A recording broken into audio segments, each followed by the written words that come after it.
possibilities.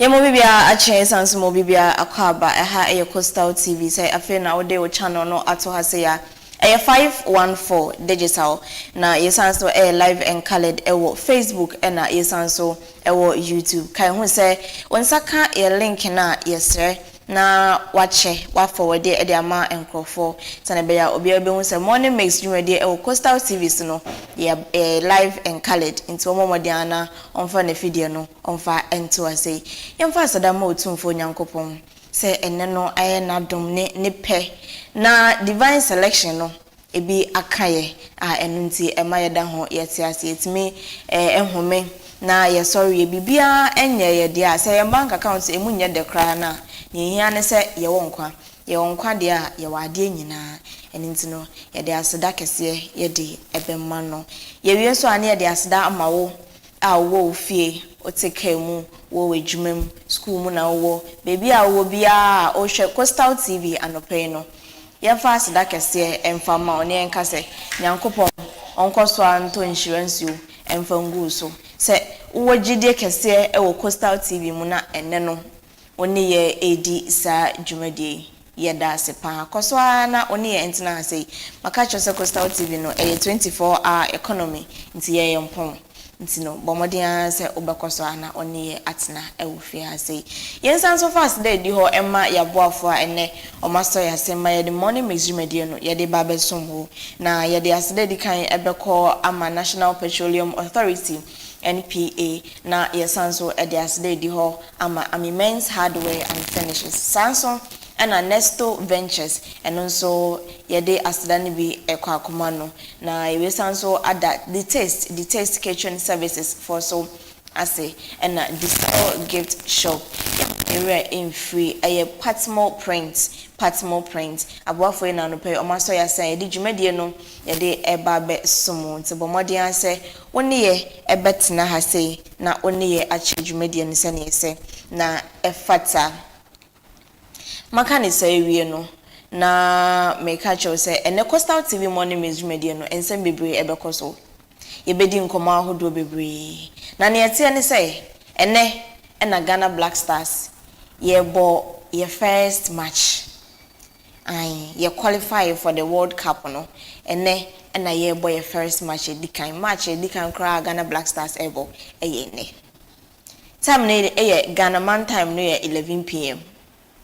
eye enumere 11 na omubehye bono ase na me de me se me wogidie pa se eye den a Ghana Black Stars ebedi nkunim ye the World Cup no ye cup na nkasa ye de beba Ghana ha se nti be bia wo bia no ka me ho na yemfa ye mpaye no yemfa ntai Black Stars echi yemfa ye support ni na emma Black Stars se ne be ya omubenya arehwem se anya hwe kra no omo enkrofo a omo bo omachi dom a omo wogidie ewo mumu se omo de cap no beba nti no sempo omo ntimi omo abamu bukra na omo wogidie se ye wo ha ye support wo omo nti no ombe ye omo best the bestest of all best na omo de amagana na omo de cap no so aba besi ye nan so nti enyina ye momodin se ye de ye beta omachi na bibia ebeye fine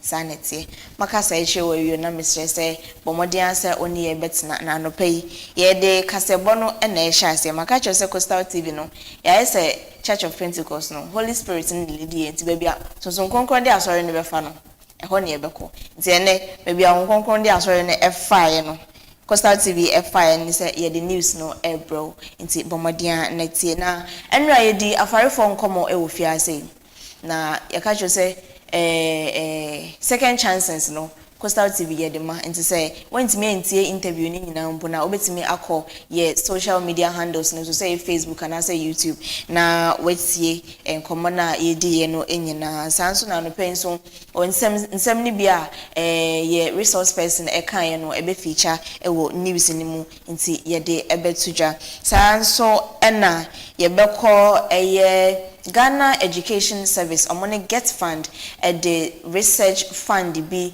ama lanche achese yede eba be dijuma ewo Ghana ha say emunche mu ne emunsem yede ebetudwa ama etiefo ehu yebekọ National Environmental Protection Authority EPA for akachi na protecting the environment agenda no egusua ekosua yede emu amanebo ebebremu na yekọ nkrofo amanso dia former finance minister Ora Ken Ofori Atta yenya ntie se US aban amano green card ibi emu nkomo etesen yede bebremu sanso na ebekọ edwaman so na yede fuel prices ehodo na ewo ho no so yede abrel ene 17th of June 2026 yede sa prices ni na ebebrel na so de aya ho boase ne ese na efata mekane saria na mekase fejimre na tie kaseba yede brewi emu enchimu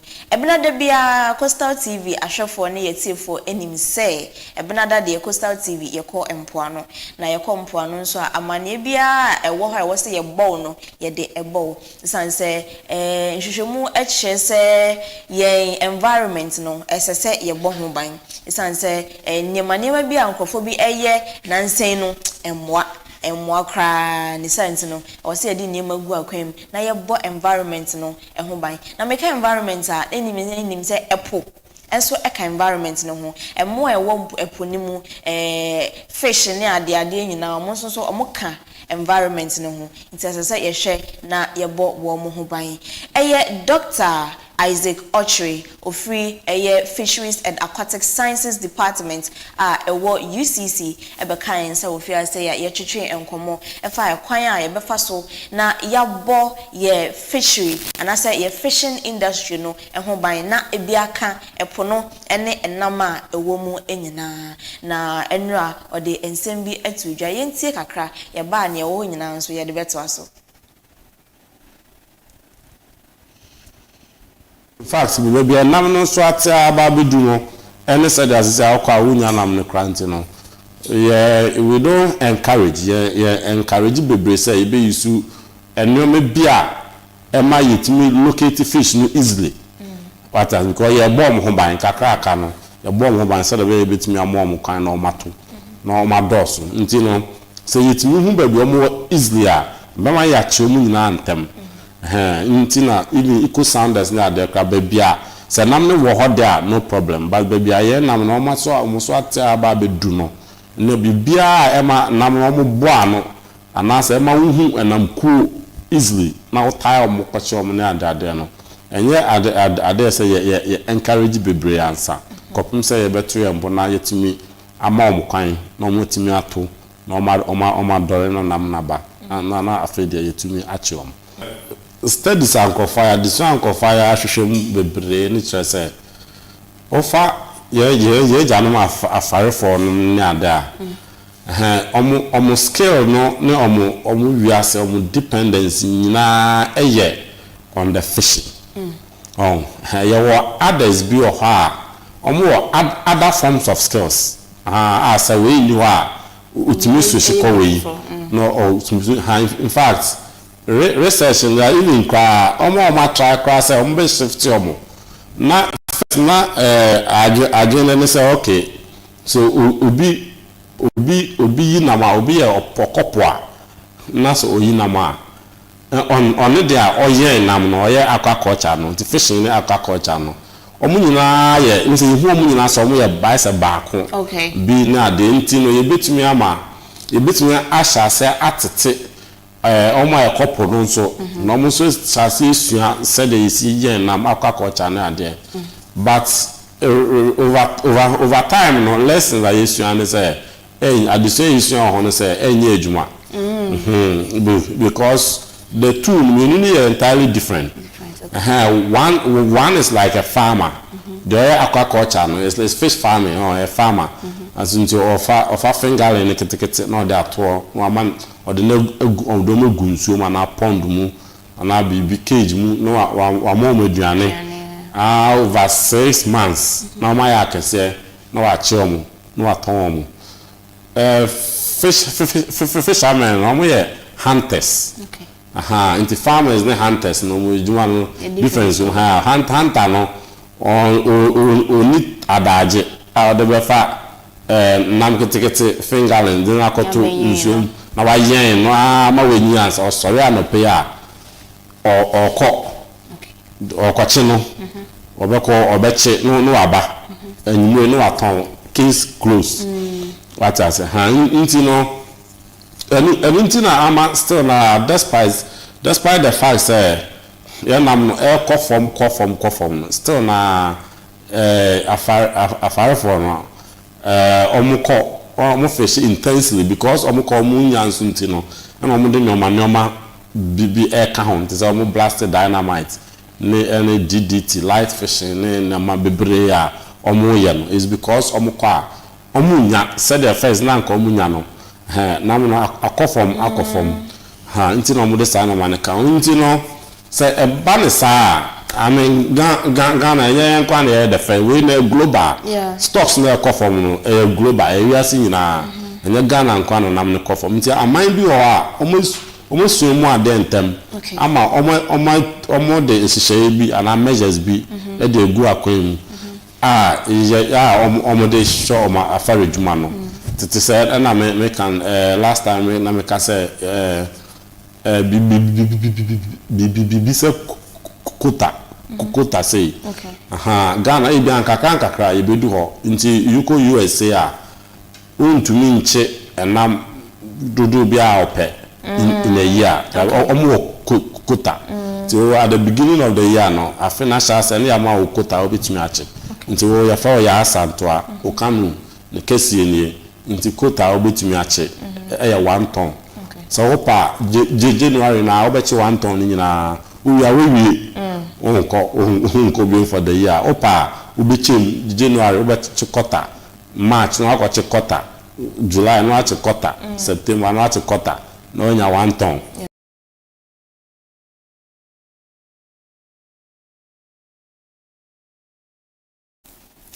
na se epo enam ewo epo nimu no se eso tina esese yebo ho ban dia ene na esese abafo nyema nso a ekoso ewo nkrofo aman so yenso yebo modin se yede ebeye adwuma ewo Ghana ha sei na enwa na yehwe abafo nyema yebetimi ede aye adwuma ewo fisheries industry nimu na epo adwuma no eno nso akoso na yekan bibi se eco sounders ankrofo di adwuma ewo moman so ebo ama mutimi hu bebi nam no na omatimi akoho even na kwan afa so a ye twetwe net mpo efree eye eponimu se otuye na ochinam na kwan abefa so obetwetwe efree eponimu na ode nam na ba bonten no ni nyina abafu nyema ewo ho empo kanu a ye de kọ epo no ni nyina nso no abafu de ewo ho a se anka fisheries industry yenso yetimi nya bia anka eye ewo Ghana ha sei okanzem bebre eka we hu yentie bi there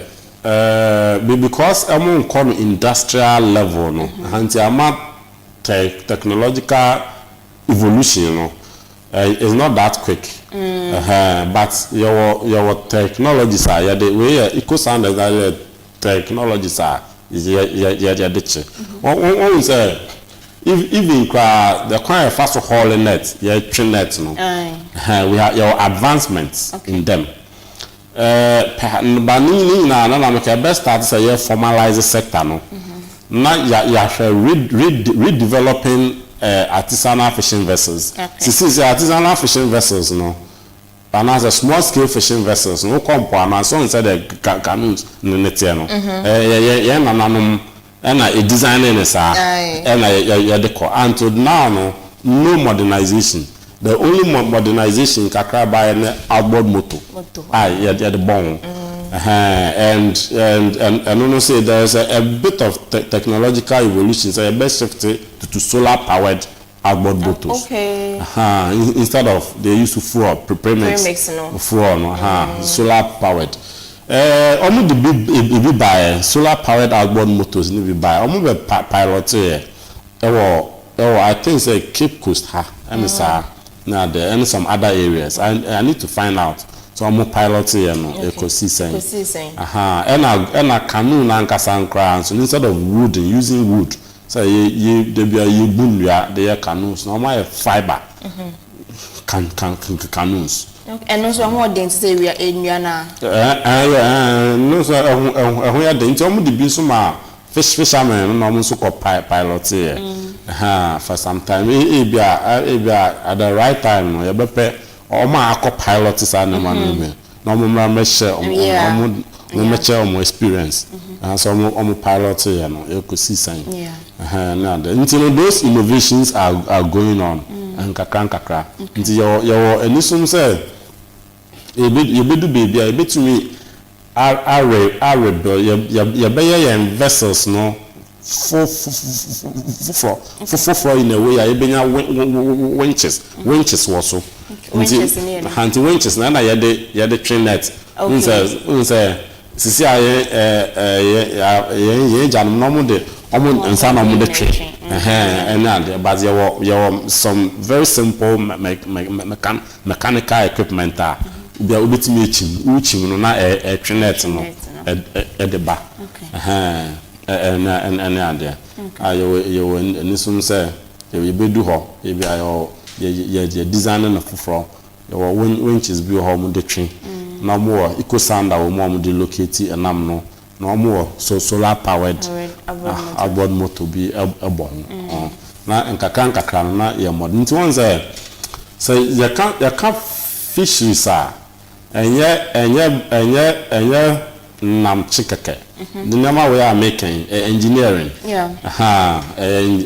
engineering IT engineering IT and other thing na intina your programs are you designing you additional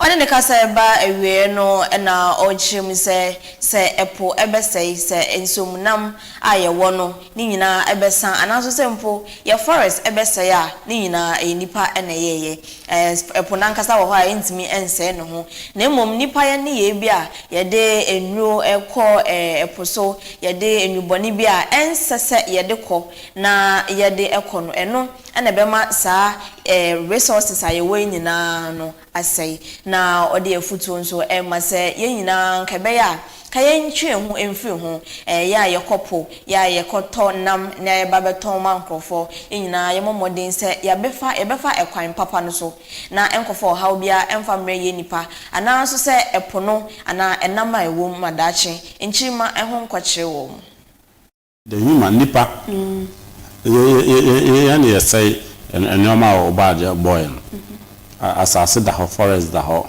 se yanko tu galanze yan say na say so a nso dan kasa ansay no there is the same thing with the sea and so until upon ya na ye say no na unza ye shase say ye say no ye antumi an correct ya hontem we came in so late at a time na ye di kan say bi dada until ama kwan so aye so ye faso de chinam na dada esai pono dey say ye kasi ye njaya na aye yendin but if we don't stop the future will be worse than it is now, and so we need short-term losses for long-term gains. So MRTA bi no de be high. So you jai sa no money na be high, but chalo echi no debi no ye be say enya ho mfaso. Nti no mama ye nyina yan kabum. Ye nyina yan kambum na ye njai. Kwan ya faso de ya afare adwuma na emmoa no. DDT na there. Poison. And I understand that fishermen come de comfort kwan bono so chinam na dynamite, DDT, formalin, and then man of the china. No.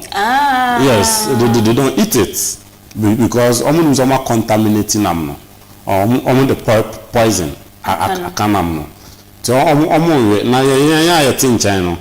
Ya koto and I'm area. Yes, you say bibisa womb. And once and so yare adults kidney diseases and other we shall baby feet on.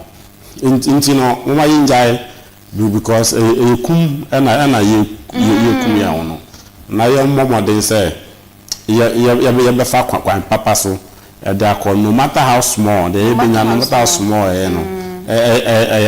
better essence you bring up bebre ya di kun ya na ya mama then kakra enya en so ade hun say debi no adwuma na betumi afa ne ntampe fra. Yes, Wakasebono Eswana Meka was a high coastal TV digital channel no a 514 Kasebo inso esanso e tragu e Facebook any YouTube bomadian say obekoho na wakakoshe na wa forward the link no so e de ama afofro sese ameno kase Ghana ban e di bibia watu dwin say Ghana National Research Fund aba betuja chase o masha se o malanche fefefa sese no ya ba be shase na Ministry of Education and Get Fund and ekanwa omonsa ehye say dwumakoyi ase say dwumadie ase na sa fundi ebeboa ama research ayeye e wo Ghana ha say ayeto da bia na yenya sikampo emfa emwa research no emane nkonanim no sa fundi na esika ya de be sponsor na ya de aboa research dwuma bia ebekoso e wo Ghana ha say enra omampanyin John Dramani Mahama wo dwumadie na se bra na omolanche no na ode insembi e tudwa se we no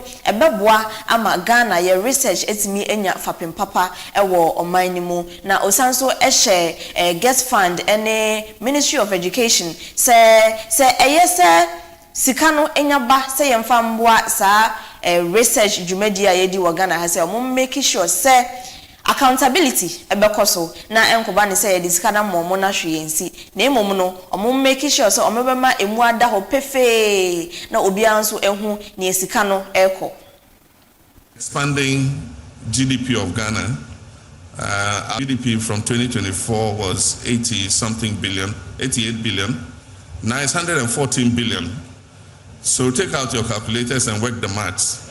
1% of 114 billion will give you a certain figure. And when you get that figure, even just divided by 2 to get 0.5. It means that we should be investing about 6 billion cedis every year in research. That is the target. I'm pleased to announce an immediate catalytic allocation of 100 million cedis to support the operational launch of the Ghana National Research Fund for 2026. And so I'm requesting the Ministry of Education in collaboration with the Get Fund and the Fund's Governing Board to ensure the transparent, accountable, and resource-oriented deployment of these resources. Minister of Education Haruna Idrisu Ekopiemu Ewojumedie no ase na odinsembi etuja. Give you TAC an opportunity to go on strike.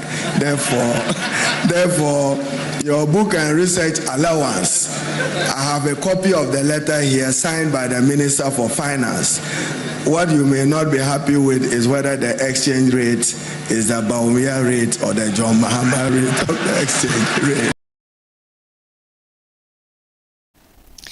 Na yetu akasebono eso anaye ko EPA National Environmental Protection Authority for akache na botaya omode esi omoni so se omobebo environment no eho ban no nokre omoguso a omoye adwuma ni nyina ne se environment no ebetimi aboho ban na enkosei na nchima eho ankwankwache wo mu tree planting initiative a ekoso ewo adwuma ko Mando Basic School no omone adwuma ko EPA and a collaboration ama adwumadie eti eba so fefefe na Mame Rahima Asan obi a ono so adwuma ewo adwumako EPA na ode ensembi etudwa eba no collaboration a omode EPA for Cape Coast na botaya esi omani so ene kwan ebefa so a ebeboa ye environment no.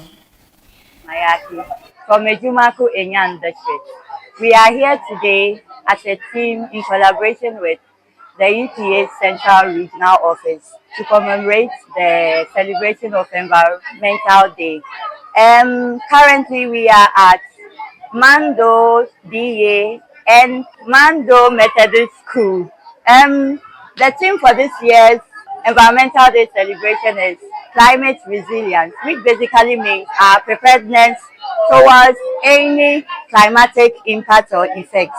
So today's activity, the students or pupils were taken through education to know the good effects of planting trees, of practicing proper waste management systems, of keeping their environment clean both at home and in schools.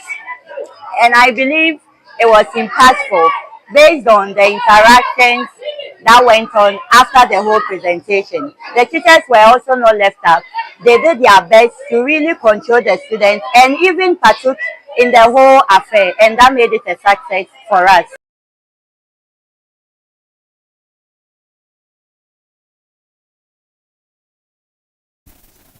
Sanso and Richmond Andrew Arthur and also ewo Ejumako office EPA na obo modern etripini Coastal TV na oni ekasai.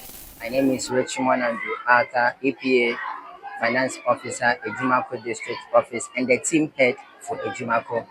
As part of the celebration of the World Environmental Day, which happened on the 5th of June, today we came to Ejumako Mando Basic School, DA, and then the Ejumako Methodist School. Because they are all on the same environment, we added the two schools, about 150 plus students, represented by a rep from the district coordinating office, the Ejumako District Office, a rep of the DCE of the District Assembly, and that of the Education Office, together with the schools, the teachers, and the staffs.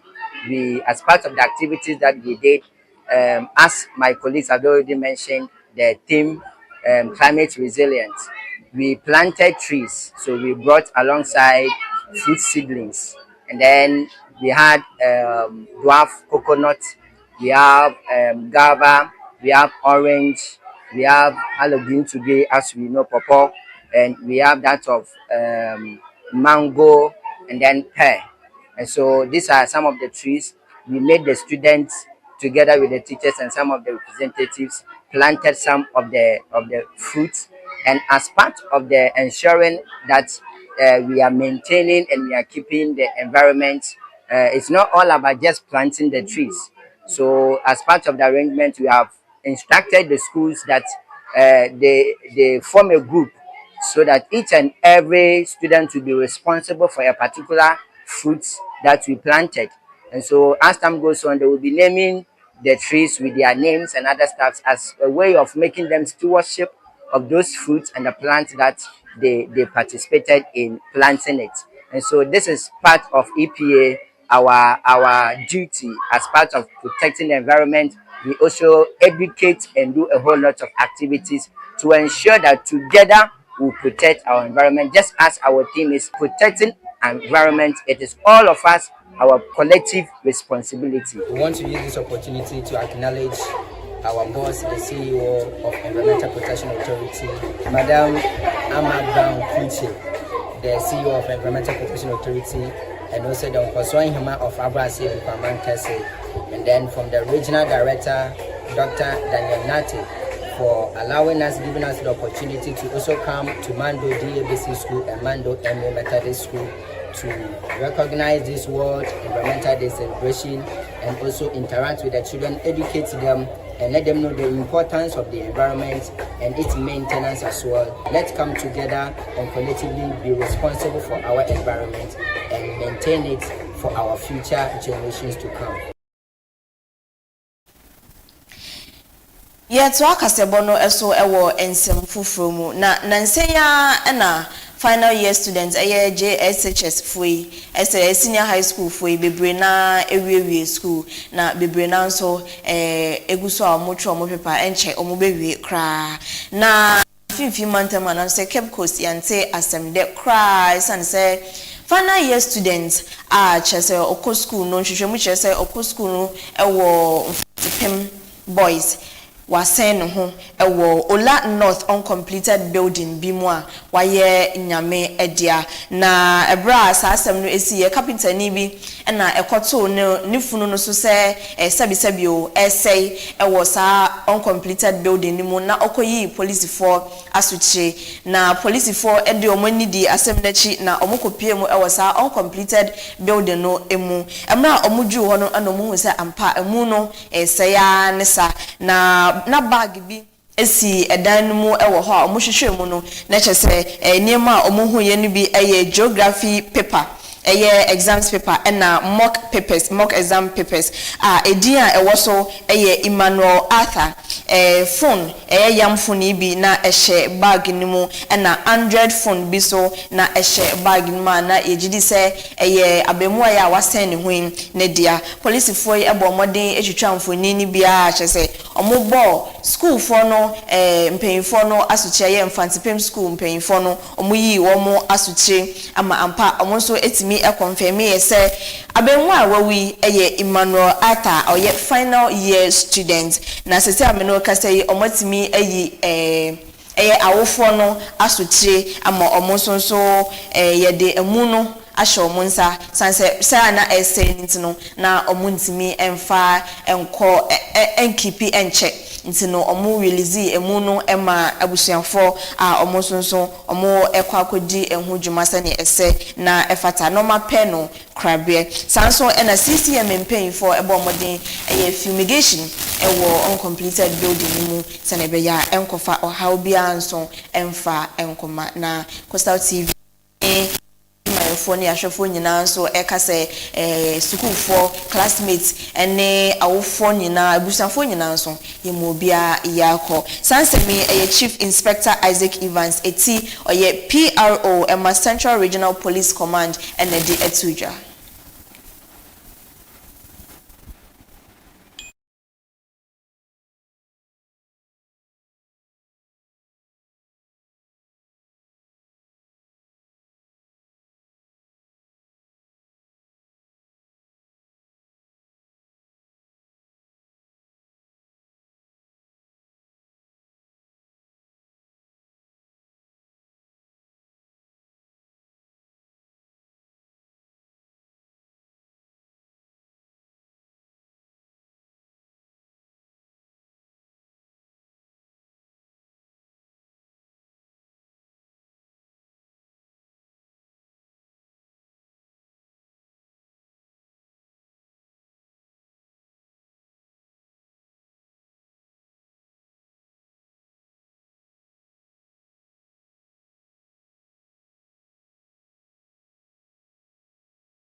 Well, and some from Monson say US former finance minister Ora Ken Ofori Atta abano US abano amano near friend say green card a chess legally no it's na a bridge memo and also say US minimum and no and a Ghana for bebre and so I can say na papa ya declare wanted incidenti and a US ebema no green card say ontimi entina or minimum abra or how bia Mesenti nsentro for bomodin ebi etwemben US immigration lawyer Mami Jonel ema ode ensem bi etudwa na Jonel Oklo ekasa no na ochire mu se ewo mu se green card ne de amano eno no kire se obetimi atena US na mom eno ne kire se oye permanent citizen ewo US hono na se green card no ye de ma okra na 5 years na last after 5 years na ebia obetimi akase o apply for citizenship. Ozanso echire mu se Ghana ban epese okofa kenoforiata every US odene ba Ghana na obedi na asema emra no ema ho kwan se obetimi ayesa na emom no esese ochechire mu eche US courts na omo etse omo ho asese charges na ye de aboken oforiata no eyade a eye mra kwan so emuda ho pefe na kena oforiata ehubọ mu bi na esese obeyi ne ho ano na emom enkoba ne se politics binti na omo pese omo de kenoforiata efi abrochin na omo de ne ba na omo betutu na no na emom no ewo so omo ma emu enda ho pefe se charges na omo de aboken oforiata no efa mra kwan so. Permanent resident of the United States. He is a green card holder now in the United States. However, he remains a citizen of the Republic of Ghana, and he still is able to be extradited to Ghana for proceedings. So the fact that he has been granted the green card does not preclude the Ghana government from being able to extradite him to face charges in Ghana. Where the immigration decision, yesterday's immigration decision, does affect the extradition proceeding is that in granting Mr. Ofori-Atta his adjustment of status yesterday, the immigration court, the judge found that the corruption charges against Mr. Ofori-Atta were, quote, not credible, and that he felt that it was basically politically related charges. And so that's what we have to focus on, not the fact that he's a permanent resident. That doesn't change things. What does change things and what can affect the extradition is that there is a defense to extradition, and that defense is the political offense exception. So if the U.S. Judge who is hearing the extradition, if they feel that the charges being brought against Mr. Ofori-Atta are basically just politically motivated, then that can prevent him from being extradited. So what Ghana has to overcome is basically the charges that Ghana is bringing against him. They have to be able to show the U.S. court that these charges are not simply politically motivated. Okay, that this is not just a political witch hunt, but that in fact these are credible criminal charges against him. The other thing is when the U.S. court listens to the extradition, they'll have to see, okay, does the government of Ghana have a viable case under the laws of Ghana? And then also comparably, would this be a viable case, say, if it was brought in the U.S. courts for corruption? So that's what they have to overcome. So I think the focus shouldn't be on what is his immigration status. No. The focus needs to be on the actual charges that are being brought. What has happened in the immigration courts? I feel like a lot of the focus so far has been on what has been going on in the immigration court. Oh, is he going to get deported or not? But the focus shouldn't be on his immigration status. The focus should be on the extradition. And the extradition, Ghana needs to present a strong case. They've already filed a complaint with the U.S. Attorney General's office. But what we have seen is right now the U.S. courts are basically questioning the validity of these charges. So if Ghana, the Ghanaian government hopes to bring Mr. Ofori-Atta back to Ghana to face these charges, they have to convince the U.S. courts that these charges are in fact credible and this is not just politically motivated. Even though Mr. Ofori-Atta now has lawful permanent residence, he has the green card, it's still, generally it's 5 years. Someone has to have a green card for 5 years before they're eligible for U.S. citizenship. I myself don't know the immigration status of his wife, but if she were a United States citizen, if his wife herself has U.S. citizenship, then he would be able to apply in 3 years. So that's really the earliest. No, he cannot just jump from the green card to U.S. citizenship. No.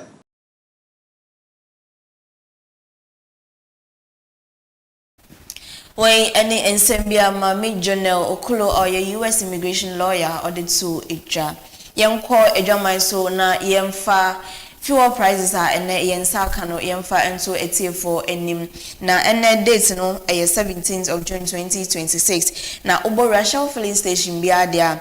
Auto petrol na sa auto 1 liter ebo no 15 cedis 90 pesos. Sanso and a diesel ebema 16 cedis 99 pesos. Frames oil and so eton petrol and bo 15 cedis 20 pesos and a diesel no 16 cedis 35 pesos. What JP and so petrol bo 15 cedis 20 pesos. And a diesel no 15 cedis 77 pesos. Zen filling station and so Emma petrol and bo no 15 cedis 20 pesos. And a diesel no 16 cedis 46 pesos. Benap oil and so eton petrol bo no 15 cedis 20 pesos.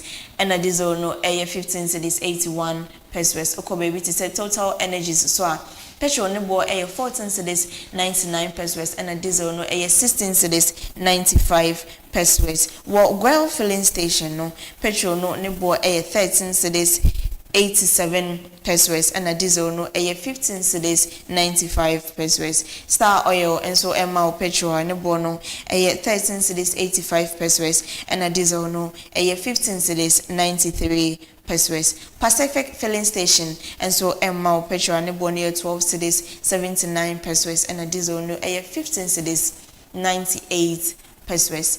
Petrol so and so Emma petrol and bo 11 cedis 98 pesos and a diesel no 12 cedis 98 pesos. Intino we na ye wo Emma mo fuel prices no emu be modiansa obesha nso na wetimi ade aye wa hombo asane ese na efata na emre be makwan ye de Coastal TV morning mix kasebo no ye de aba na wieye na ye wodwumadi ahodo nso ya hyehye wo morning mix ne so ye de ebrel bo modiansa obema wa fidie no ada Coastal TV digital channel 514 Facebook and YouTube so ye stream live e wo ho ye je aboafo nkrato na ye ba ye beto aso.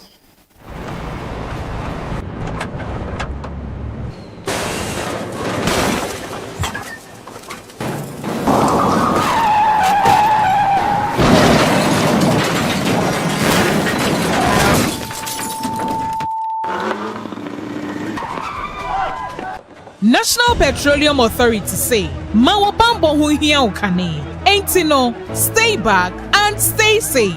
National Petroleum Authority ebo bibia kokose se fuel tank enya kwenhia na edane a menko ho nkwaye wadwen se okosesa petrol anafa ngo no na afin so menye wadwen se wo ben fuel tank enya kwenhia ne ho akwa kodwitwa videos ana pictures na petrol anafa ngo wo hwen so uhua ko wo mu a enye sunsu aso bone ewo apomodensem so fango so eho ahometinti no enfom so akitu ebi ebetumi ameja tom ama na gise ewom eba ne saa nipa dodo timi femu hyehye ehwe mo nkwa emeja pade dodo na nso esei eno nti memfa won nkwa nto chacha enye saa obenu ho nkwa na nyina se wo hu se fuo tanka bi enya kwanhia na dane amafango no ebugu mpo a hwa na wa aman ho da. Stay back and stay safe. Emomo no aya fredum je dwumayefo ana posifo no mo mehwe nso ano wutumi nso efre National Petroleum Authority ewo 0302 550 380 kaise wonkwa wo hoi ehu hia bebre esensa afango no kokoboi National Petroleum Authority enede bro.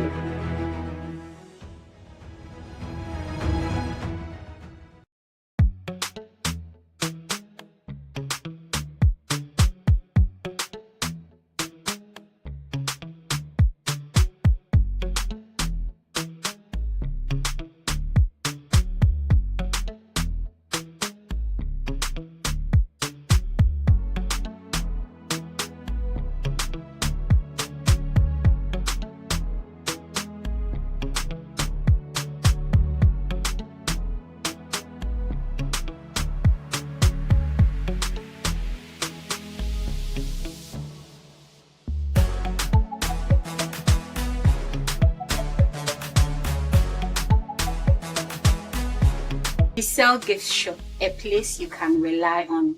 You call on us and we'll deliver. Thank you.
We sell gift shop, a place you can rely on.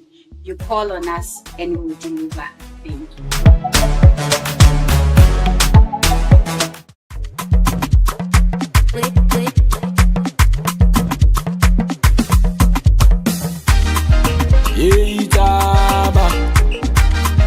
Yachayama, Yachayama, Yachayama.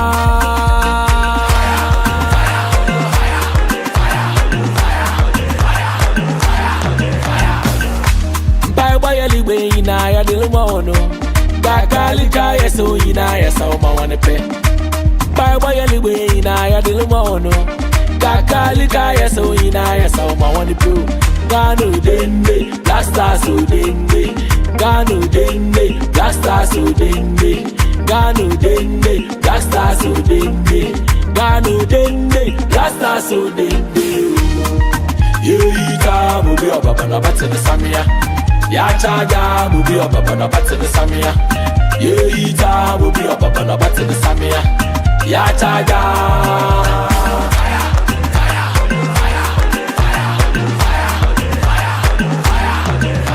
I be the bell in the money, I need Jan in the money, I say coffee in the money, I say more Jan in the money, winter in the money, and Stevie Nappy and the money, Robert Mesa, goalkeeper number 1. The boy a beshe, you sulo biala, the boy a beshe, you sulo biala, the boy a beshe, you sulo biala, the boy a beshe, you sulo bialo. Yeita mubi obaba na bate the samia. Ya chaja mubi obaba na bate the samia. Yeita mubi obaba na bate the samia. Ya chaja.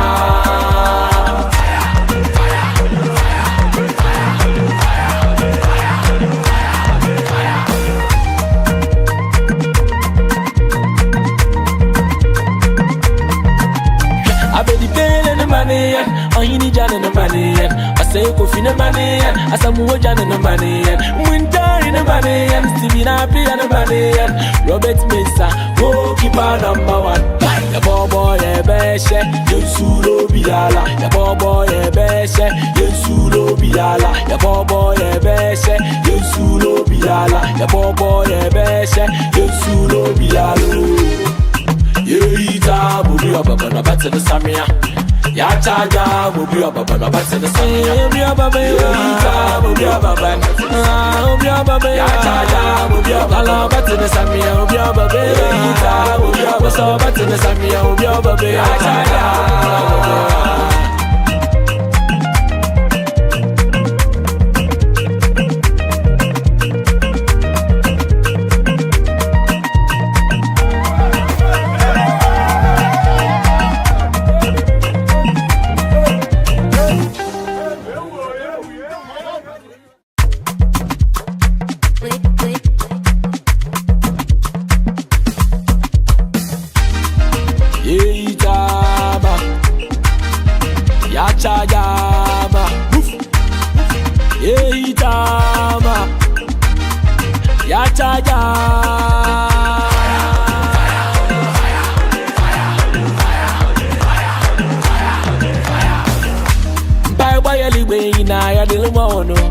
Kakalika yeso ina yesa uma wane pe. Pai boy anyway ina ya dilumono. Kakalika yeso ina yesa uma wane pe. Gano dende, blaster so dende. Gano dende, blaster so dende. Gano dende, blaster so dende. Gano dende, blaster so dende. Yeita mubi obaba na bate the samia. Ya chaja mubi obaba na bate the samia. Yeita mubi obaba na bate the samia. Ya chaja.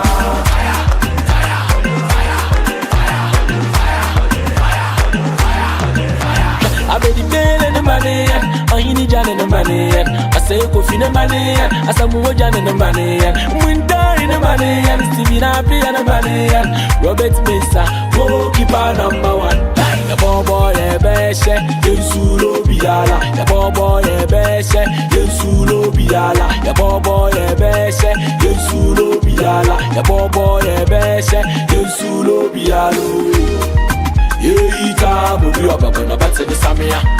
Ya chaja mubi obaba na bate the samia. Yeita mubi obaba na bate the samia.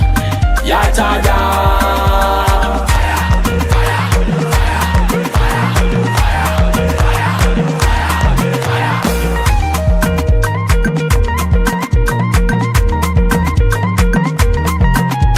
I be the pain in the money, I need Jan in the money. I say kofine money asamu jana no money winter in the money Stevie Nappy and the money Robert Mesa goalkeeper number 1 the boy ebeshe Yesulo biala the boy ebeshe Yesulo biala the boy ebeshe Yesulo biala the boy ebeshe Yesulo bialo Yeita bubi obaba bata the samia ya chaja bubi obaba bata the samia bubi obaba yeita bubi obaba bubi obaba ya chaja bubi obaba bata the samia bubi obaba yeita bubi obaba so bata yeita bubi obaba bata the samia ya chaja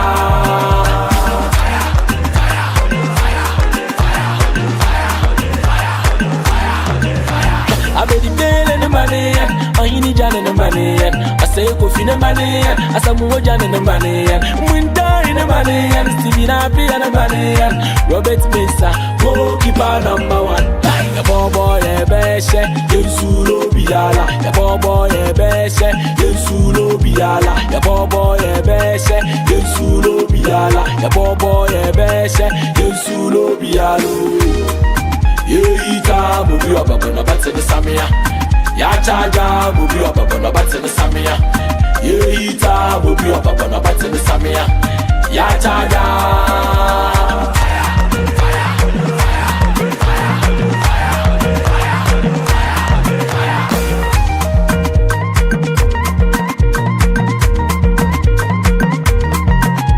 I bet the bill in the money, I need Jan in the money. I say Kofi in the money, I say Jan in the money. Winter in the money, Stevie Nappy and the money. Robert Mesa, goalkeeper number 1. The boy ebeshe, Yesulo biala. The boy ebeshe, Yesulo biala. The boy ebeshe, Yesulo biala. The boy ebeshe, Yesulo biala. Yeita bubi obaba no bate the samia ya chaja bubi obaba no bate the samia bubi obaba yeita bubi obaba bubi obaba ya chaja bubi obaba no bate the samia bubi obaba yeita bubi obaba so bate the samia bubi obaba ya chaja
a second goal.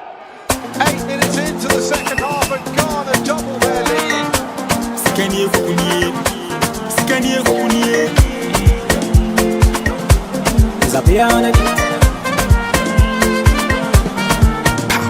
Ghana fue dia kukudro nebo Ghana Black Stars Jebe shamamu Se ujidio Se unyinio Ekwaine bio Kapani ye dia Na mafue dia kukudro nebo Ghana Black Stars Jebe shamamu Se ujidio Se unyinio Ekwaine bio Kapani ye dia Ghana fue dia kukudro nebo Ghana Black Stars Jebe shamamu Se ujidio Se unyinio Ekwaine bio Kapani ye dia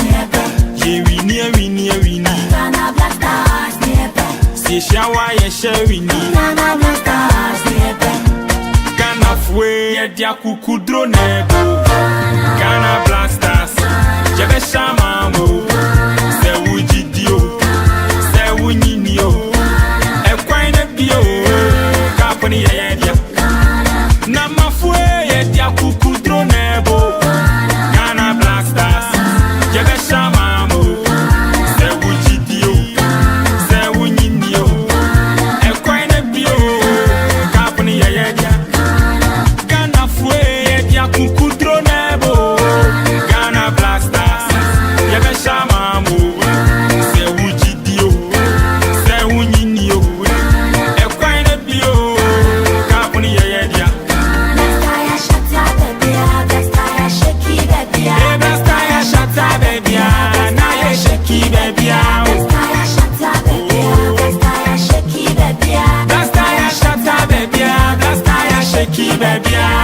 Hey, are you ready? We go score them more. Black Stars, yeah, you ready? We score them more.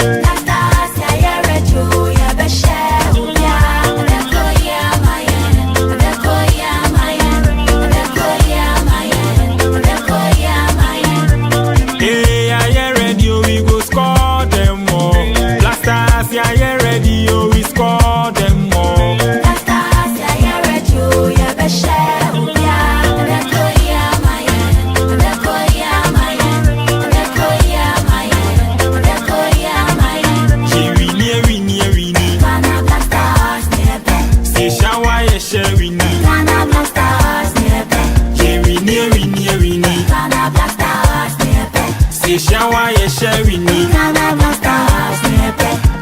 Ghana fue dia kukudro nebo Ghana Black Stars Jebe shamamu Se ujidio Se unyinio Ekwaine bio Kapani ye dia Na mafue dia kukudro nebo Ghana Black Stars Jebe shamamu Se ujidio Se unyinio Ekwaine bio Kapani ye dia Ghana fue dia kukudro nebo Ghana Black Stars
Abusa for me so Emma Wakaba Emra Coastal TV morning mix media na uguso a wuhwe ane Black Stars and ho fans no na etwegu no every 1 minute bia ye de befam every 1 minute bia ye beka ho asem sense ene no ene special day o ene special day ene wuko de bia de ene de e special nkasa me free heya me ko didi na mada because 11 p.m. or say me sorry na me hwe boni bi by all means akwan bi a me fa so a me hwe bi no e wo say me hwe bi pa chaw kamehuni na ye hwe Ghana Black Stars ene wate omo say omo good news bi e de emaye every 1 minute bi a Black Stars on fans no e be twam sa ti ene no hwe ne so sa fama me Mayenfa de ubonkrata na yensaka ofiase no yenfa ma yesefo ene yahwefo ye de the Ghanaian Times ebehye ase na government commits 1 million Ghana cedis to National Research Fund to drive innovation and growth.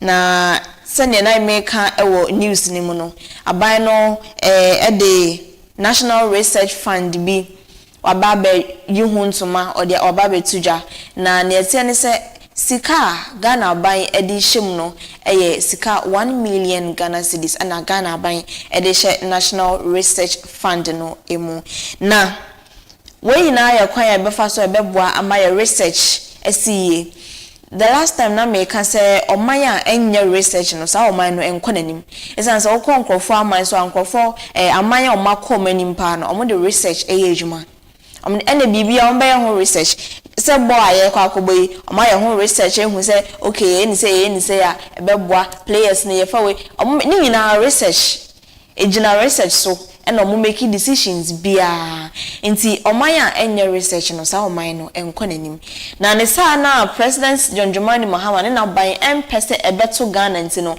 and oma launch bia friend say National Research Fund nti we no sika ye de si ho se sika we yemfa nkoto vaccine yemfa nkoto nose mask yemfa nkoya kwan yemfa nkosi hospitals and schools nemom sika we no exclusively ye de eba be boa research amana koso in these institutions corporate bodies individuals private public pese omonye researcher otro kwa na allocate some of the funds allocating some of the funds to you sane be ya so betimi e de akoye or research sane ese na efata nti eno ne ensema ekoso ewo hono so na Black Stars Open campaign today 2026 FIFA World Cup nkomo na eguso aye bona em se ne no yebehu ewo newspapers ne bebre emu because that's the norm of the day and only the news of the day. Instead no newspapers be no ever reported on Black Stars baller and ne ye kwa kobonite and then first match ever since the game started no and then ye kwa koboy dia edikan. All right. Yens also na enfa the daily guide and so enfa emamo. Lean government doesn't add up for taxpayers. Samuel Abu Jinapo ena all saying na ochemu se aban no ba no ye se onfa nipadom bebre ministers bebre deputies bebre no da bi obete so se ne be ya sika na anka ye be betua omo eka no ebeka aban ekofesim na ode aye other developmental projects ene ne eka ka ho nanso Samuel Abu Jinapo se ono wa hwa ade ne sa kamia se enye enkoye wa yesi also onfa nipa bebebe de na mum no asensesan bia ba ye hu difference bia between so be fa nipa bebebe and asa onfa nipa bebebe no nsan bia nhyada masa saya ne nsem na Samuel Abujinapo enso kan. Okay. Now, NPP holds edge for 2028 win. Paul Afoko and na Oka say NPP baby omujina baby amanyoko ni jina ne de nyame ya adoma omobetimi awini 2028 general election no ewo Ghana ha say Oforiata secures US green card and also ensem bi anka yedi kan akan wasem na US aban no omo ama Oforiata green card say no oye legal resident obetimi atena Ghana obetimi atena US na wadi nijuma eno na anopai na mame Jonel Oklo US immigration lawyer ocheche we say green card ne de amount de obetimi atena Ghana US mom de na mom no 5 years after 5 years na bi obetimi apply for US citizenship into no or resident of US but or citizen of Ghana as at now or citizen of US or a citizen of Ghana. And to say at any point in time Ghana by the agent say okakofano amana ba Ghana na oba beyi no ho ano e was corruption charges no ho e kwan wo ho. Na mu me kwan na e wo ho no so say no akakwa US residents no Ghana by say you prove say case na say charges na ye de abo Ken Oforiata no e charges emuda ho charges enye politically fueled na mum no charges emuda ho ye say Ken Oforiata ampanampa say waye bibisa nti wo se enkofa no free US ne emfa no na meyi ne ho ano sente saa de na politics bi na aban no pese o ye de na US court no emma kwan se ombetimi de Ken Oforiata aba Ghana say omra no meyi ne ho ano eno ene ensem bia ekoso ewo ho government plus $85 million Afari hospital payout minority ena okasei eno so ensem bia ekoso yanko the daily statement emfa the daily statement emfa enso aso Samuel Abu Jinapo nsam na okan no eno so ewo ha say government size must be measured by cost. Jinapo challenges Mahama lean administrative narrative. Say yeteso yemfa nipa dom bebe no ncheda make a difference biana ye create shokra na anka wose ye hwe cost na involved in omo ayafo omo sesi anumpo na enye ano kasa keke say yamfa nipa bebre nti no enye hwe. There be NPP set for victory in 2028 election declares Paul Afoko. Say NPP nyame adoma 2028 ombetimi awini abato no hands down.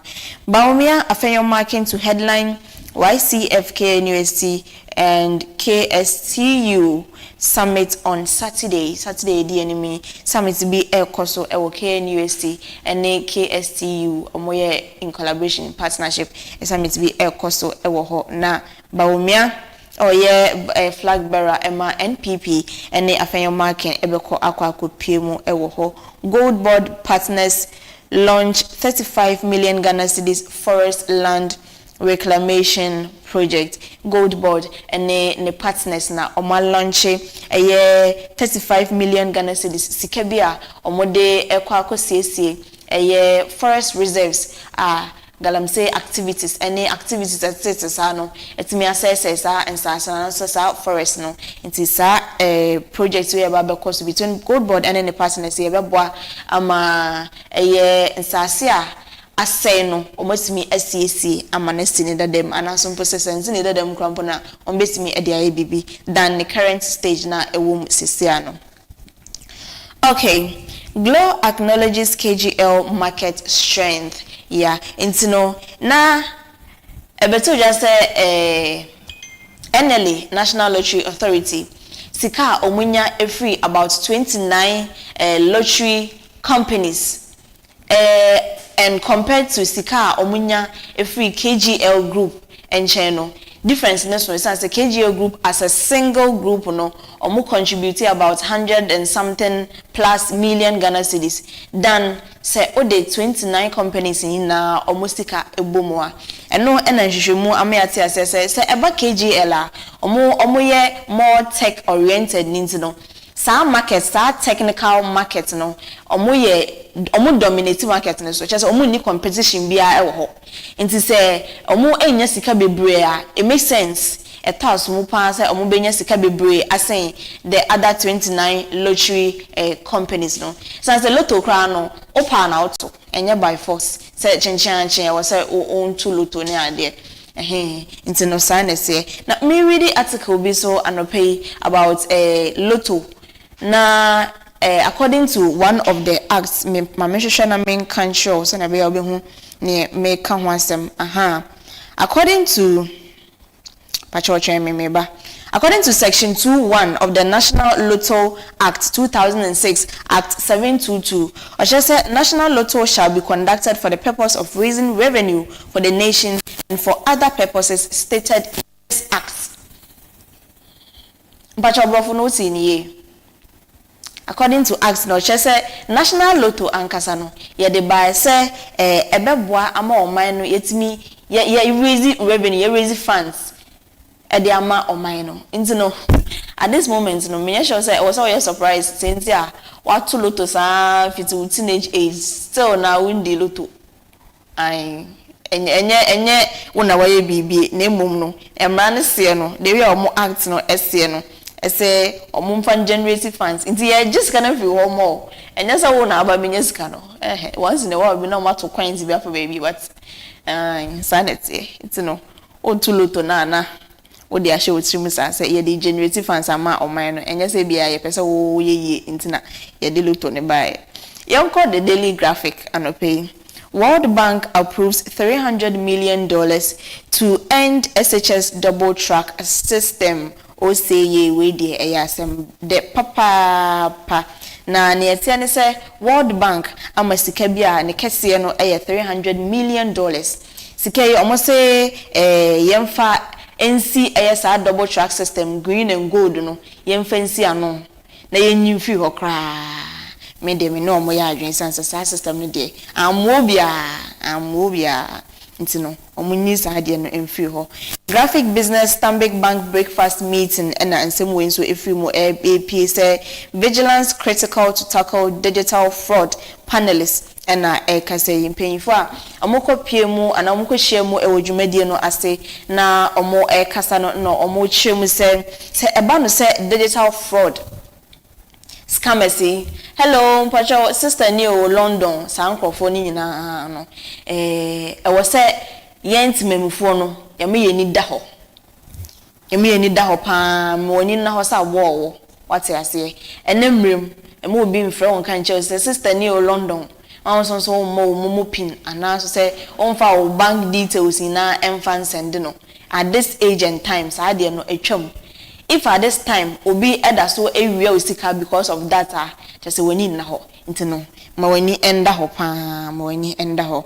All right, digital fraud eroding public trust in physical financial systems according to Stanbic Bank CEO and o che say sankofo na omo ye sister ni o London ne medimisi o de osika to bank account wo be na eso ehwan say ehwi or because of some fraudulent activities and answer say osika da phone so be na eswate ananso say scan new sa fraud in your money na eka ho bi ana nkrofo mpese omobe adopt the digital way of doing things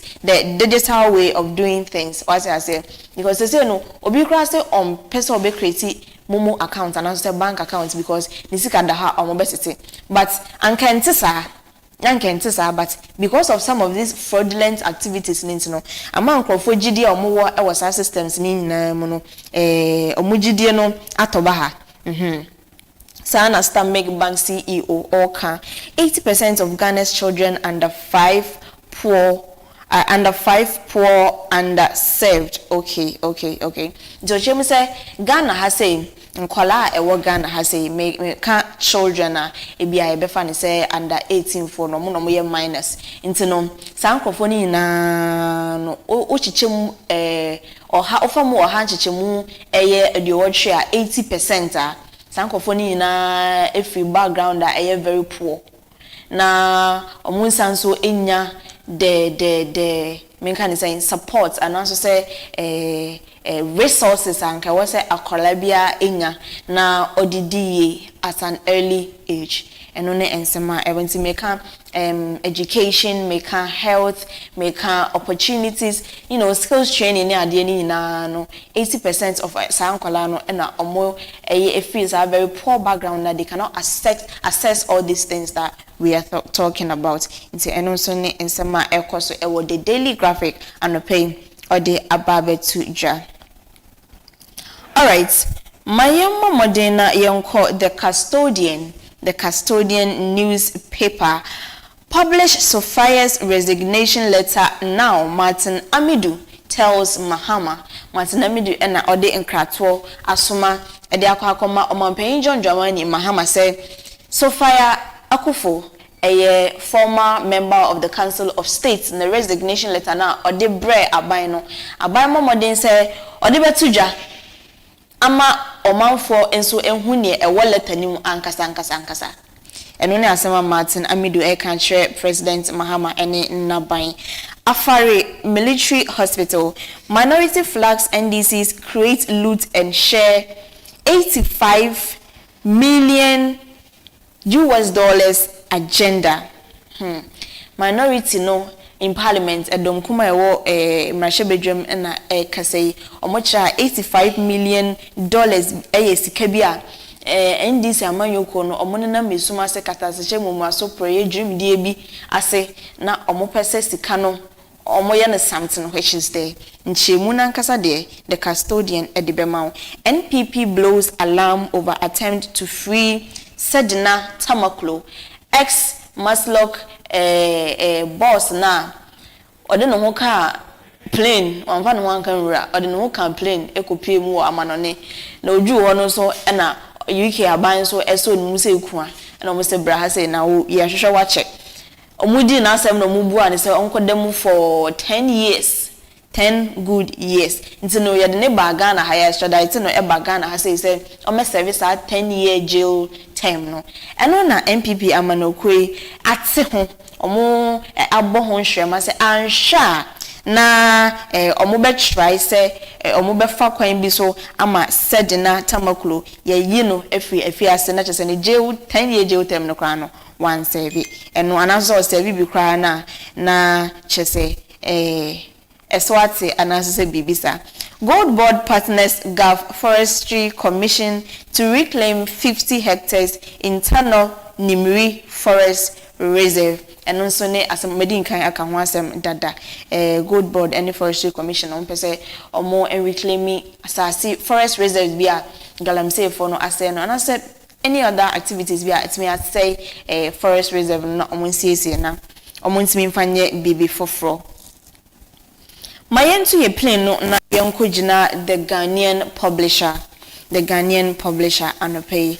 All right. Na Samuel Abujina po nsem na okan no about Bahama ne aban na ose wateso ne nkofo so ofo mo ose wateso eno so eda ha say church raises red flag as Chinese developer invades a property. Na infonia eda ha no Prophet Emmanuel Ejei, founder and leader of Palace Prayer Ministry, and Olshemu say Chinese phobia ababe invade omo ababe trash omo so ewo omo church property baby omo asori dan si asase a asori dan esiso achese eye asase no eye asori ne dia na dan no so asori ne dia no Chinese phobia epese omo ye omo ho something which is there out to omo ababe to ashe sa asase ne so omo pe agye free asori no ensem. Okay, yento so na yenko Sophia Akufu ne letter na Martin Amidu say Mahama publisher no and also Edda the Ghanaian publisher anopay. The Canary US court grants Ken Oforiata's green card petition medical kanwasem. Cocoa sector has become profitable. Finance Minister Enna or Kasayo Chim said ye cocoa sector no was here shena sikabum or say shena mpaso ebaso. First one so na say sika na ye kan wasem I was say hwe na sika bam na etimi boa the whole nation any ekuafo no omoye koko ejuma no. Strong corporate governance key to attracting pension investment. A pension authority Mr. Boadi Mensa and Kasei say ebano pension investments we based me invest our pension mo I say omo de eniema hyehyaya edane kwan so nhyaye mu da ho na ejina ne nan so edigu akwan mu. Okay, the Canary newspaper so as a Ghana Boundary Commission begins 2026 African Border Day event at Akatuse Pacho. Mentimi amboni ya fachemi. Ya na west nesoso. NPP raises alarm over attempt to undermine Sedina Tamaklo conviction and also Yensembia Koso Ewo Hase. All right. Mayemfree the Canary newspaper na yenko the source newspaper Kenoforiata and some edaha. NPP to government stop weaponizing state institutions and also Nsembia a free NPP for ho eko aban no ho se onjai se ode state institutions eye akode na chese onamomo so epese ode eko the opposition so bad ode ye niema bia ensem fata eno so ye ensem bia ekoso ewo MPP for ho na omoto amane aban President Mahama ene naban na yeko of course FIFA World Cup every 1 minute bia ebetwam wa say maka say newspapers ni na no omo a report Ghana Burkina Faso reaffirms common land boundary. Ghana and Burkina Faso nyame adom yetimi achire baby a obi a ehye esi intino no bagawa ya bia no wahala bia o baby a intino sana etie. All right, ma yenko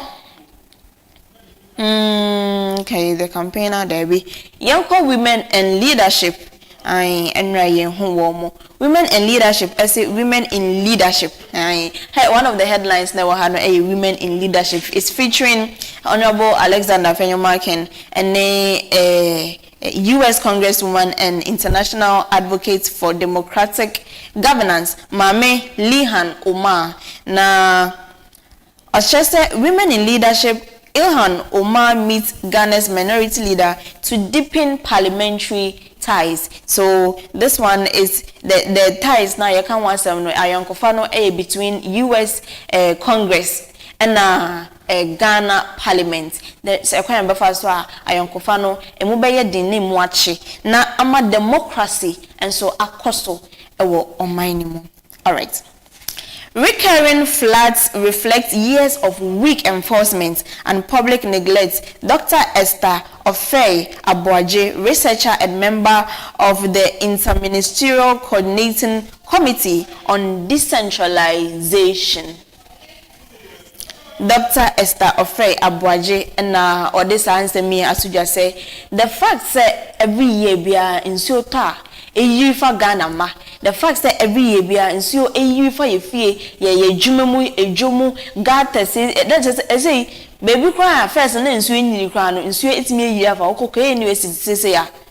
In so it's me a year for nature say, when you na evidence I kick a boma, a say Ghana ye enforcement no a very, very weak. About enforcement, we're gonna as I say a dem right a year juma. Very, very, very, very, very weak. Public neglect and so I was obi aye no say and I made the infame ho. And I made the send me store anim. And I'm the say gata and dem anim. And I'm the say man kwanko tun rengum. And I made them ye say and I'm them yes and I'm fa na ko say na fa yin ko say hen.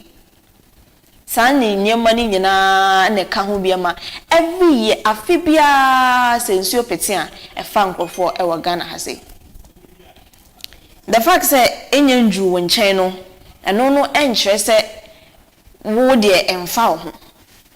Imagine say na yet the same location fan say bia kro ni ye friend Coastal TV kro na me meet studio obi TMC obi to the office obi to the reception na ne hotel reception say nso na eto a efa eyi Coastal a studio hadon ono emfa ne fie nti emfa no ho nti ne otubola guga atanim or yunra anyhow anyway or person see ne container the akwa si baby I was saying so far it is enso no tope me fie sometime and fan home because en koni fie se say e be na ye bu ni say wo so obi abodi say share senso si dem they say yen senso nsimu biem fa wo kunu ankrem nsuo fa wo hu nyinara fa kunu sanse wonim ne ebeba yo yen to aswe Oko baby to say Sablugwa over 500 women empowered to venture into agriculture, according to Honorable Hajia Fatia Abdul Aziz,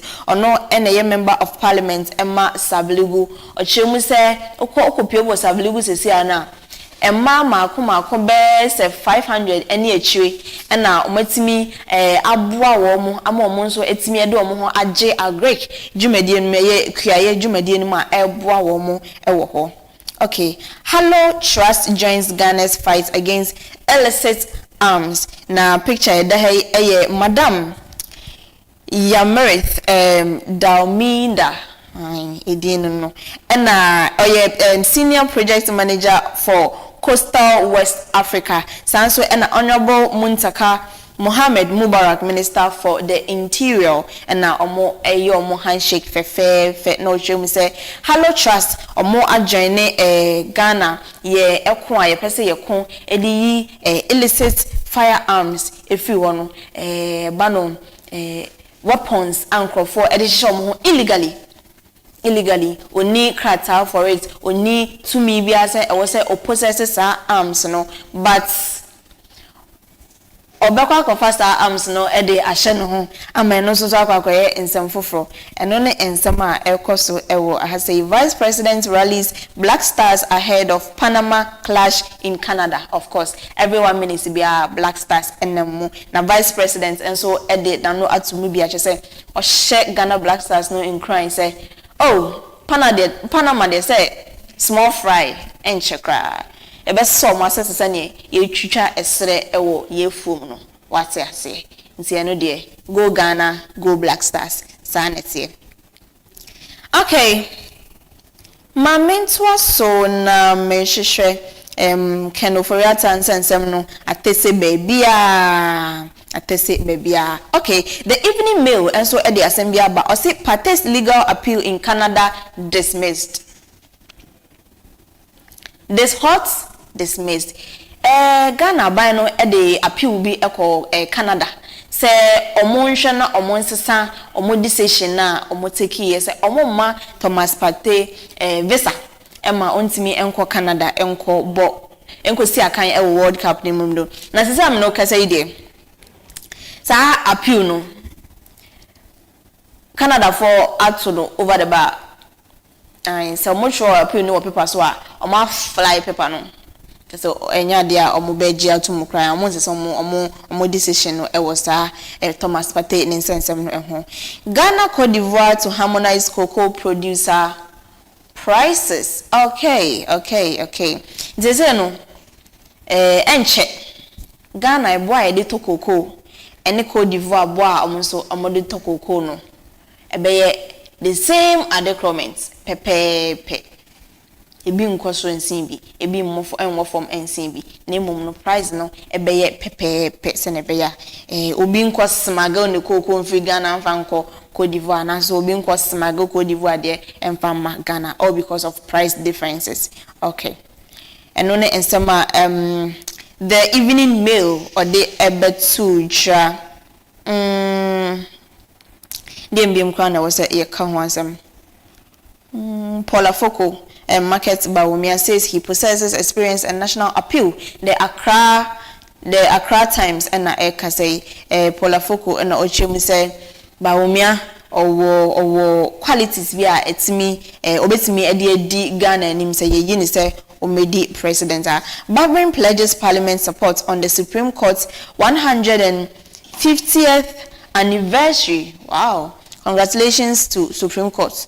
Okay, omo ba be do omo 150th anniversary and Speaker of Parliament HM say mrashe bedwam Parliament no omo ta omo chi pampe se glue no nti no mo nsho kra. Okay, Ghana Gas pays courtesy call on NPA CEO. All right, yentwa swear. The Daily Gist and so at the gist be aba betuja. Now I say who replaces Sophia Akufo on Council of State? Question mark. Say na Sophia Akufo are resign from Council of State no. Why eba besi na name? Bacha me bisa mo say mo answer mo from mama. Say na Mama Gloria Sophia Akufo we free Council of State no. Why na besi na name? Munyo bi am besi aka hye me apply na chese. Ya fami. Tisanete. Okay. Okay. Gold board and some so ewa has a land reclamation exercise no. And also ewa ha. Okay, me to so munya which am me network na ini. Okay. My answer so na yemfa measure a particular newspaper nam there to us once again make I was say World Cup no live and colored course Ghana no and then no Wow, ube fire feature no. That's all Sam dede in Kenata's voice. Aye, and only example so ekoso ewa ha say. Wa ube fire akwan no. Ebe show mafia ankasa. Inti no bomode. Na me say no. Se uni bibia ya da. Oh. Bomode ansa obeda. Sanse about 11 na ye nyina na ebe nocturnal beings ye be sorry aye na yakwa tai Ghana Black Stars echi ti bomode ase ene no woni bibia ya ode da why time no dura ye be frefre kobo na bibia okay Daily Post enso e de gold board and some no so ababe tuja make a gold board in some me land reclamation asem na making new thing bia any has in na okay bibi the informer and the OSP infonya ababeto say with Ken Oforiata in nose mask ababeto green card won't save Oforiata according to OSP and all kase yo chemu say green card na yede am Oforiata ne de enje no hwe intino kwanya wa mbefa so omde no be Ghana no mokra mache mo trending bia mo pesa mekasa Zoom Lions new MD6 Nungwa Manches Blessing pledges stronger partnership on sanitation drive. New managing director for Zoom Lion and odene ho akwakochre Nungwa Manche ahimfie na oje ne nsem nhira se ne be ya ne dwuma no ebekoye no say obeboa na partnership ehia bia se obema sanitation akoso no obeye ne sa pepepe ede ama Ghana. Military eviction notice spark imminent bloodbath. Commander-in-Chief of the Ghana Armed Forces, President John Dramani Mahama and America Nasemi. Nani ateni se enche yokra and omoka se soldier ni way for soldier for specifically work or retirement. What's a military apartment emu. But work or retirement with immediate effect, evict yourself. Free no before from meeting them. And no, and I inform my country, say military eviction notice sparks imminent bloodbath. Because of bloodbath, I so say, and why a day moja be from any like moja, but yeah, and why a day, I just say, as a trauma main treatment, even once to be a course of honor. Aye, and only in my ever. More resignation to Rock Council of State over Do Ajaho's leadership style. Okay, matters are rising. All right. When this is coming, it is doing. Don't worry. Okay, Paul Afoko, and also say I come on 17 years and so encore the Chronicle a beam.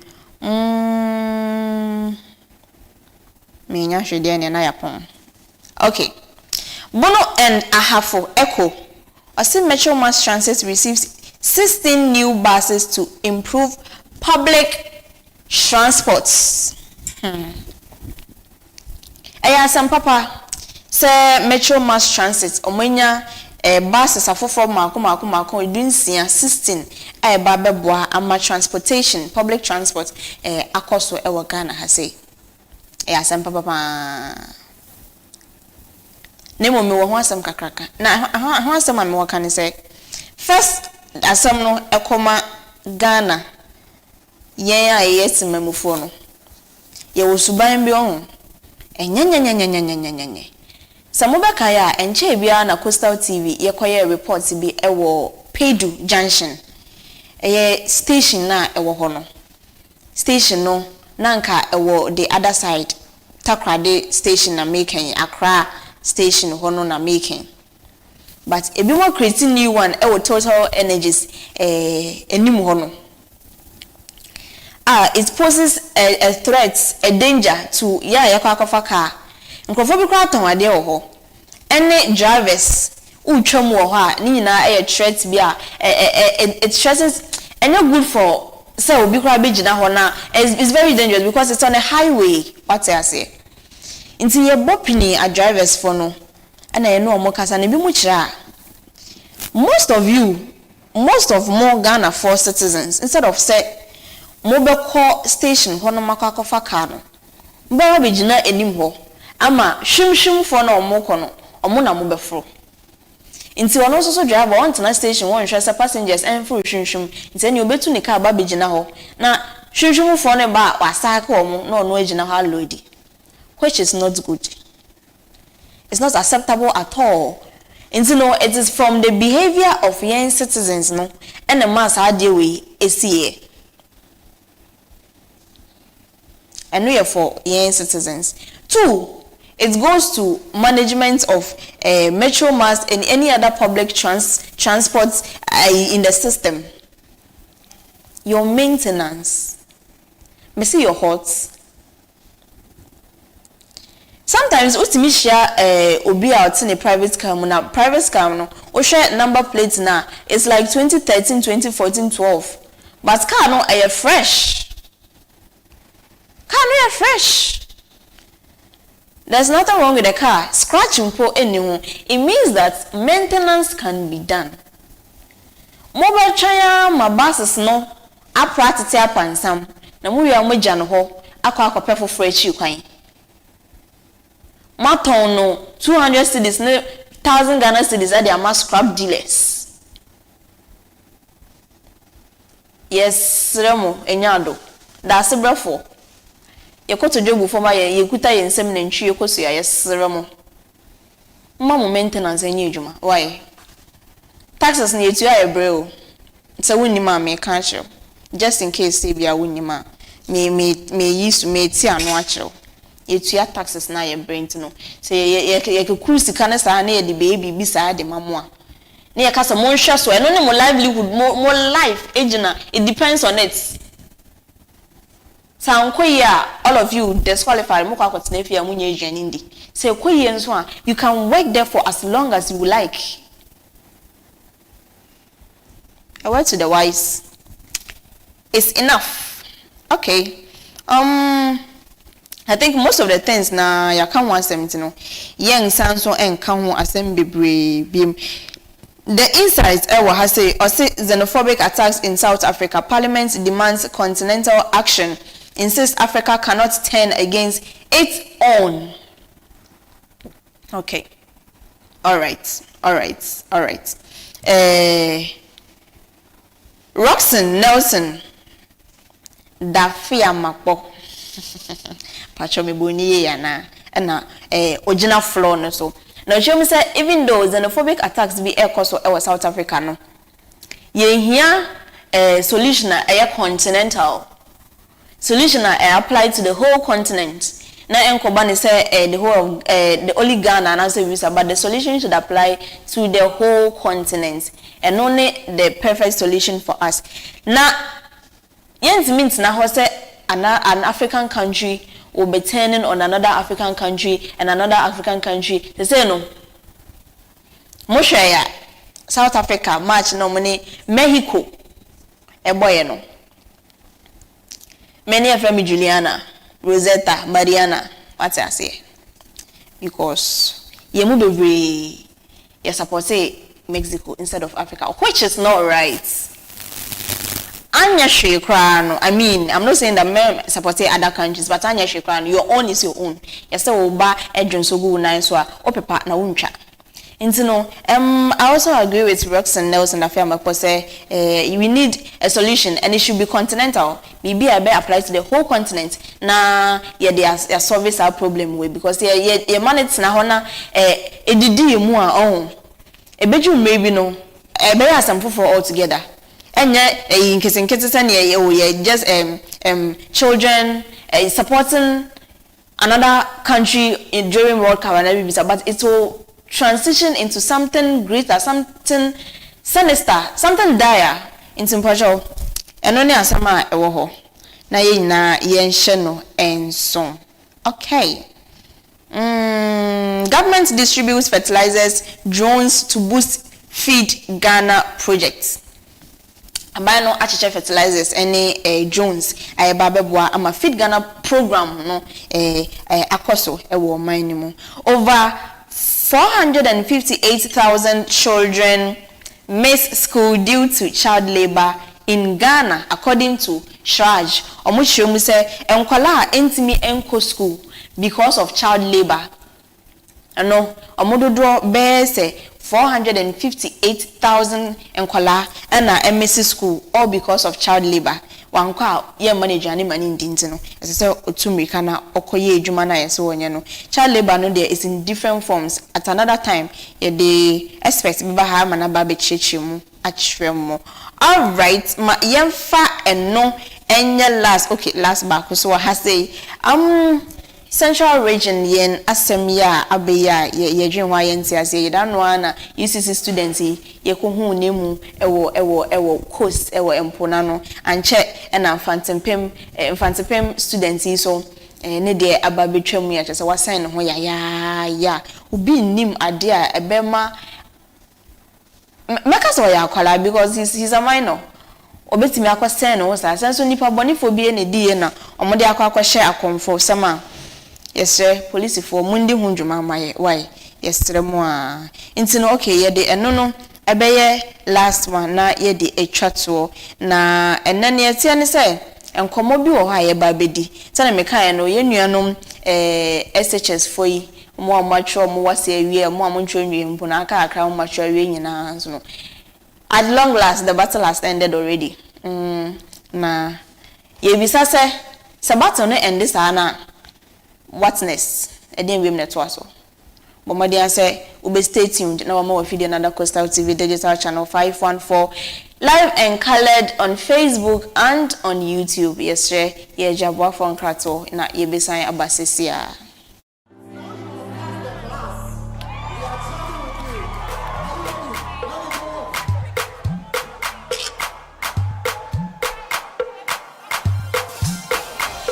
Give them, show them, give them, and yeah. I thought I told you that we won't stop. I thought I told you that we won't stop. I thought I told you that we won't stop. I thought I told you that we won't stop. I thought I told you that we won't stop. I thought I told you that we won't stop. I thought I told you that we won't stop. I thought I told you that we won't stop.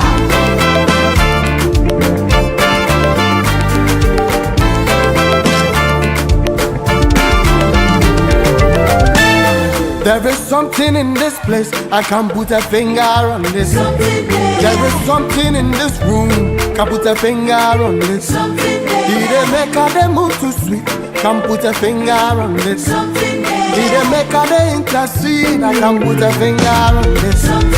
There is something in this place, I can't put a finger on this. There is something in this room, can't put a finger on this. He dey make a dem move too sweet, can't put a finger on this. He dey make a dem intercede, can't put a finger on this. I wanna dance in your presence, cause there is something. I wanna move in your presence, cause there is something. I wanna stay in your presence, cause there is something. I wanna dwell in your presence, cause there is something. Something, something, something, something, yeah. Something, something, something, something. I know what we explain. Your blessings on me, oh Yahweh. My testimony is sincere. If I tell you, you gon' know. I know what we explain. Your blessings on me, oh Yahweh. My testimony